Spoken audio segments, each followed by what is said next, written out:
Well, it's that time again to celebrate, guess what? Valentine's Day. Believe it or not, it was not always about flowers or chocolate or similar things. It actually goes back to a Roman festival called Lupercalia that happened in February, celebrating fertility and matchmaking. And then in the 3rd century, Pope Claudius II banned marriages.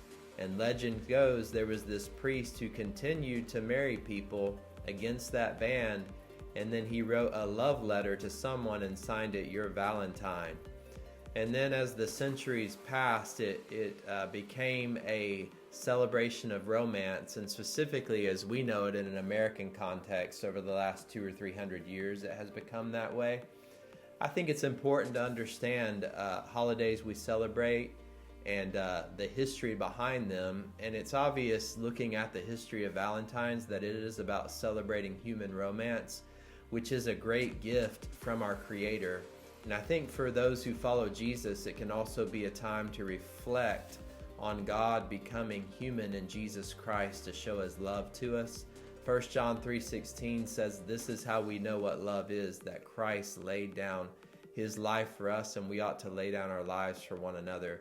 So as those who abide in Jesus, we are transformed by His love, and then through that love, through His grace, we love our neighbor as ourselves, and that comes in many and varied ways, to our spouse, to our children, to people, closer people in our lives, to the everyday stranger we see, and even to those who oppose us.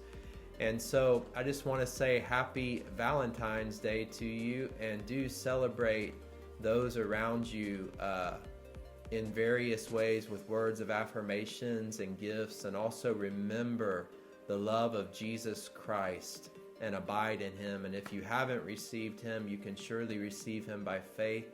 Confess with your mouth that He is Lord, and believe in your heart that God the Father raised Him from the dead, and you will have eternal life.